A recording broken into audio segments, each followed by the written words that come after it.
So we're just going to talk briefly about the Adopt a Drain program, how it works, how it can help meet some of the NPDES education and outreach requirements.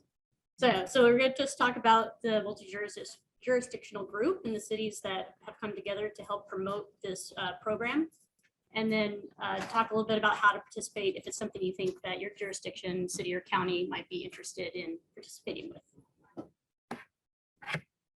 So to start off, Adopt a Drain it's a nationwide program. It was started and launched and developed by Hamline University, which they're based out of St. Paul, Minnesota. At its core, Adopt a Drain is a behavior change program. And its mission is to mobilize residents to take regular and sustained action to prevent flooding and reduce runoff pollution by adopting a drain and making the commitment to keep that drain clear of trash, leaves, debris, or anything else that can lead to flooding or pollution. So it's really easy with how it works. When you send a potential adopter to the adoptadrain.org/WA website, they'll see a map that's likely centered on their location, and they can see right away which drains are available for adoption. So in this case, the blue are adopted, the yellow are available for adoption. Now this is GIS data that your administrator provides to Hamline, and they'll load this up, which is really neat because you can customize that. So say you have a super heavy traffic corridor or something you don't want people adopting drains in or even messing with, you can exclude those. Or if you have private and public catch basins, you can choose those out. So that's really convenient. So once they decide that they want to adopt a drain, they'll be prompted to set up a user account. They can go in there and officially adopt it.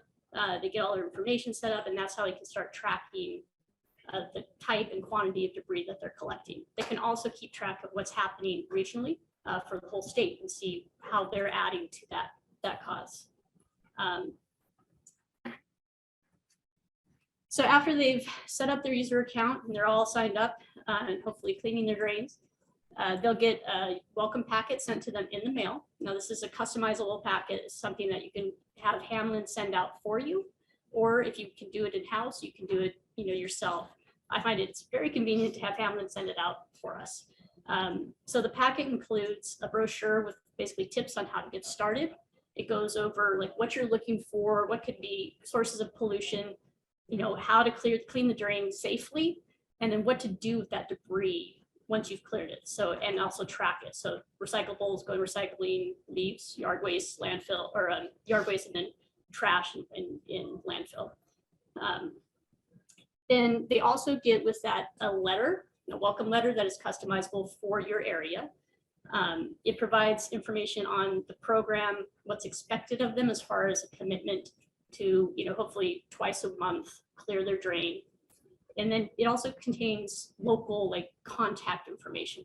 So like the case of Tacoma's letter that sends out, it has me as their contact person if they have any questions, or if you offer some sort of cleaning tools, like we offer a little rake and bucket and safety gear, they can contact me to get that. I also took advantage of that to put in a paragraph about other sources of stormwater pollution, and if they find those sources, who to report it back to, as well as any damage that might happen or they might come across with a storm drain. If it's flooding, or if it's broken grate, or if there's something unsafe in it, they know who to report it to. The other really awesome thing that comes in the packet are the yard signs. So I like to say, like me, they're small and mighty, is in their impact on the community, right? So this is something that can help really visualize or show their commitment. It helps to establish those social norms that reinforces the behavior change you want to see. And these are also customized to your area. They can be, we have a whole region. So we have one sign that says, we are helping to protect Puget Sound. And you can narrow that down to a watershed, a stream, a lake. And I have mine set up for zip codes. So there are certain water bodies that we're concerned with that have problems, existing problems. So if they're in a certain zip code, they'll get one that says, I'm helping to protect Wapato Lake or Leech Creek. And then there's kind of a smattering of just Puget Sound ones, but I have it dialed into local water bodies. So this program is really awesome for helping to meet the education outreach requirements for the NPDES permits for both phase 1 and phase 2. You know, can count towards general awareness, behavior change, as well as stewardship. Hamlin also makes it very easy for end of the year reporting. So they provide you with a customized and comprehensive report that goes over all your stats for the year. They've designed this to meet the MS4, you know, annual report requirements. So it really is like a turnkey plug and play kind of system. You get this information in time for your annual report. You can put it into your attachments and you're good to go. So now I'm going to talk about the group that we've formed. So this started back in October. Well, we launched in October 2021. I'm not sure when Harper brought it to the Storm group. Municipal. That was we started recruiting cities and we were ready in October 2021 and you were on board. Yeah, so we had a handful of cities that were on board with Seattle. Sounded, you know, I thought it sounded like a really awesome program, a great stewardship and behavior change program that can actually make a real impact on, you know, cleaning up stormwater pollution as well as preventing the flooding. So over the course of some time, you know, a year or so, we have now 14 cities that are participating. It has been a hugely successful collaboration. It's a really great group of people. They've come together with a common purpose, and we just do an excellent job of like sharing the load. You know, we meet once a month to do brainstorming on education outreach materials, you know, to collaborate on regional events, to share materials, cost sharing of like if you're mass producing something that's, you know, applicable to the region, or like tools, as well as like some of the really hard work, like the translation and transcreation work, which I'll talk about in a little bit. So we set out with the initial goal, I think after the first year, to get 1,000 doctors for the region.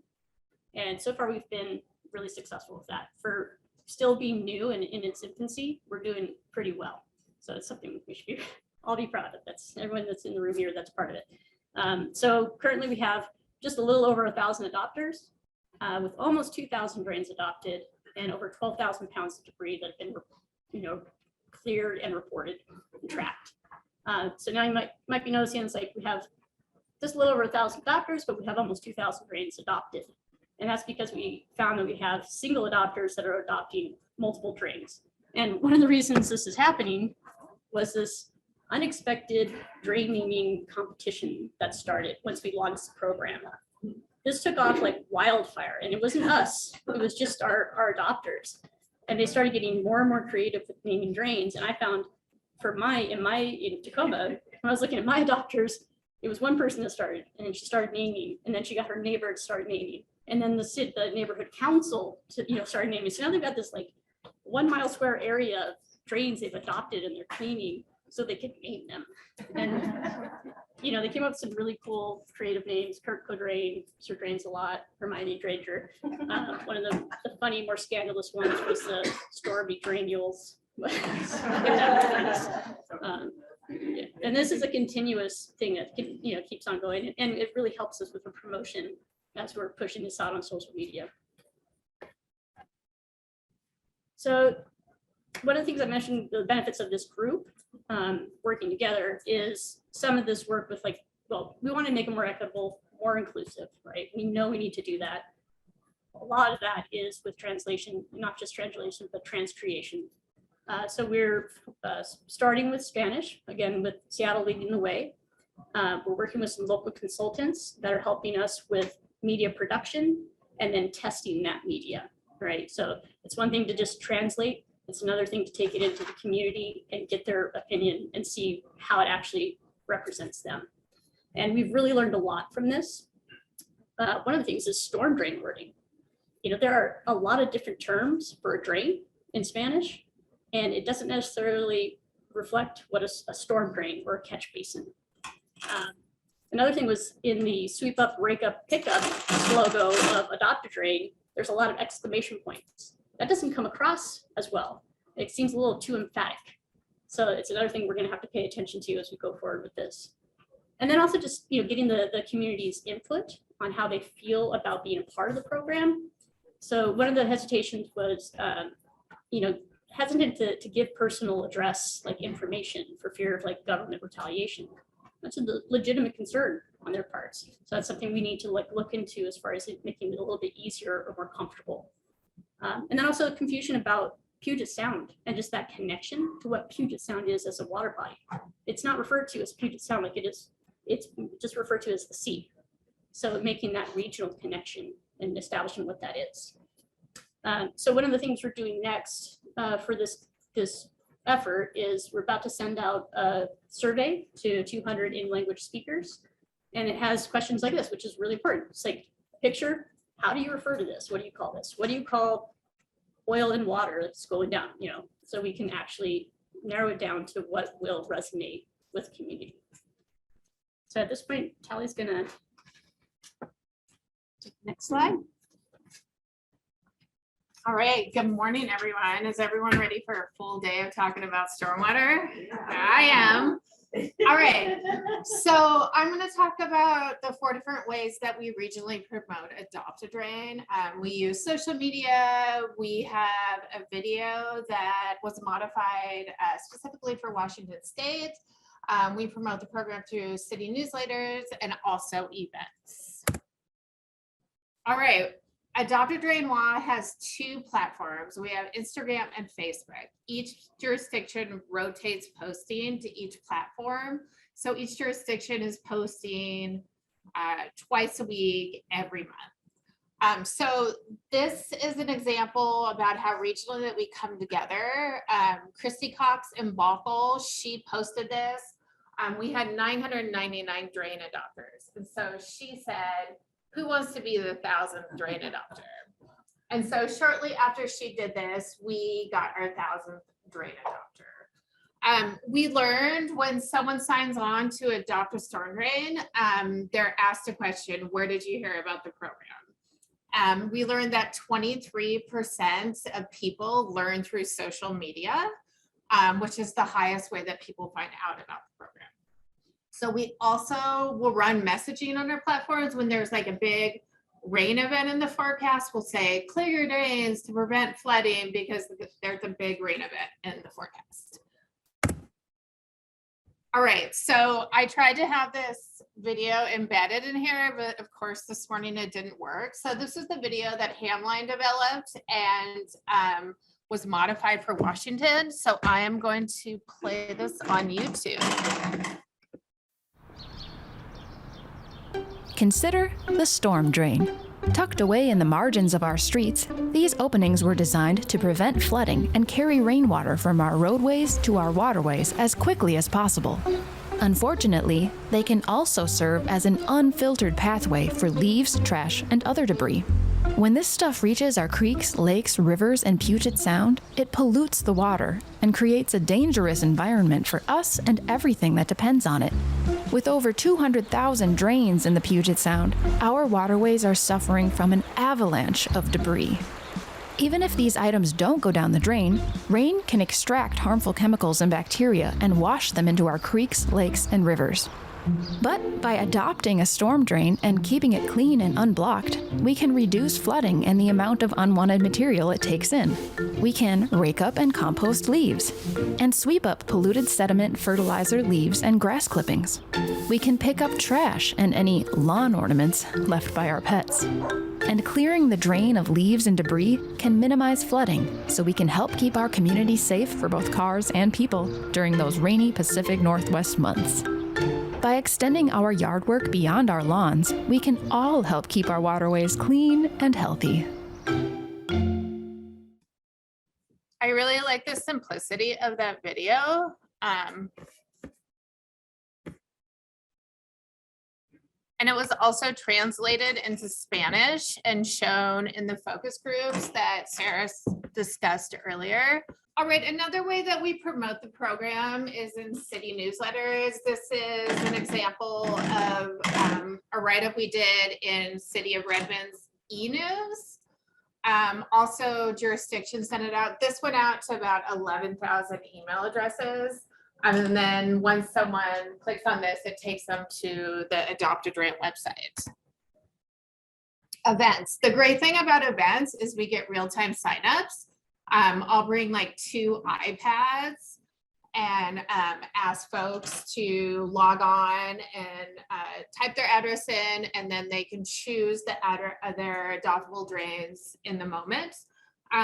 So this was an event that I did. It was called Derby Days at the City of Redmond. We got 20 different drains adopted at this event. And then also we do regional events as a group. We did a regional event at Marymore Park called Chomp, where we got 29 drains adopted. It doesn't seem like a lot, but collectively it adds up. So incentives, I have props. So another thing at events is we give out incentives such as this broom and dustpan that says, I adopted a storm drain, for folks to use as a tool to clean around their storm drain. At Chomp, the kids love the leaf claws. So they were like, sign me up so I can get the leaf claws. All right, challenges.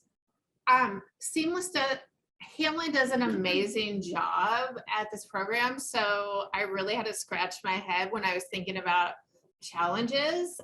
It's really plug and play.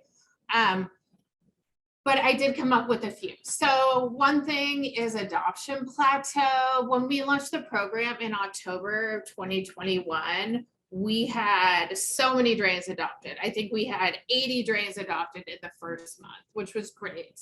And then it slowly plateaued out.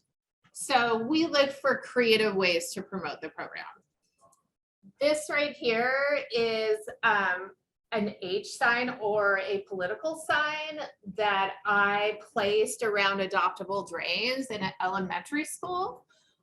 The hope was that kids would be walking to school and they would see this sign and they'd be like, oh, let's QR code it and sign up.